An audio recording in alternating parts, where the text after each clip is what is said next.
Good morning, boys and girls. How are you today? I hope you're having a great week. I have a fun little story for us today. This is about a little girl who uses her imagination. It's fun to use our imaginations, isn't it?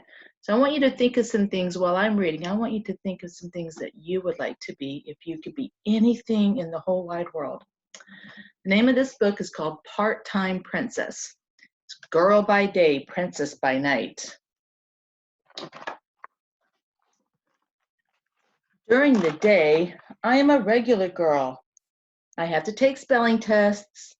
My little brother breaks my crayons.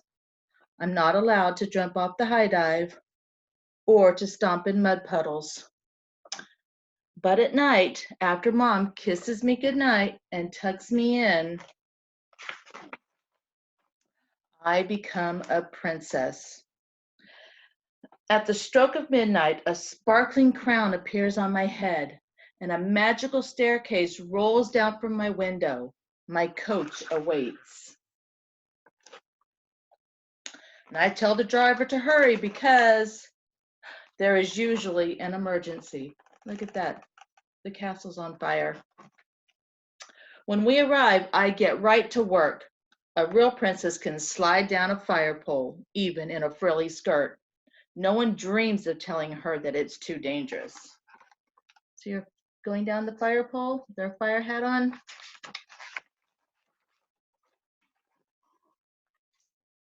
Princess to the rescue. I save the kingdom as usual. Look at that. The fire-breathing dragon caught the castle on fire.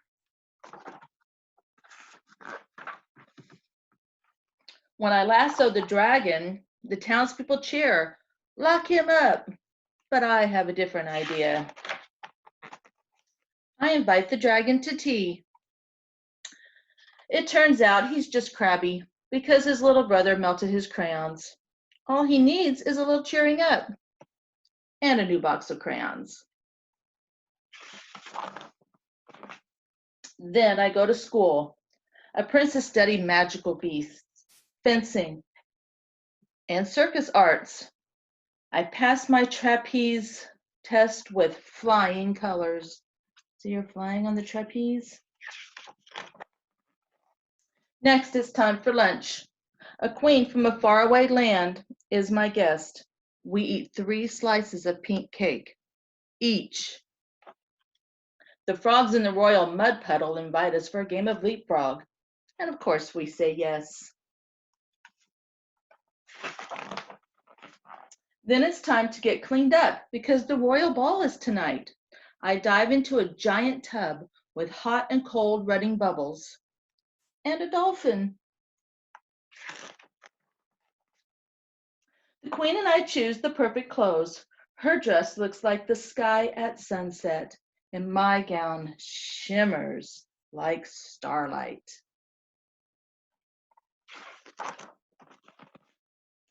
Everyone gathers for the ball, even a troop of big hairy trolls.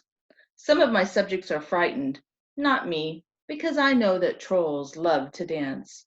Strike up the band, I call. The ball is saved. I dance with the head troll and a very handsome prince.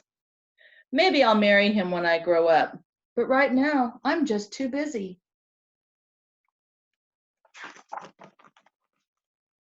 I have lots of fires to fight and lots of dragons to cheer up.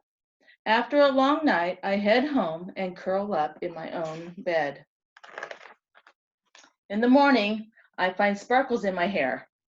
You look tired, Mom says. Did you have a busy night? She winks. There are sparkles in her hair, too. That night, she tucks me in. I'll see you later, I whisper. And I do. That was a fun book, huh? That little girl likes to use her imagination. It's fun to use our imaginations. If you could be anything in the whole wide world, what would you want it to be? I want you to think about that this week, my friends. Think about some things that you would love to be if you could do anything in the whole wide world. And I will be back later this week with another story. Until then, I love you guys and I miss you, and I'll talk to you later. Bye-bye.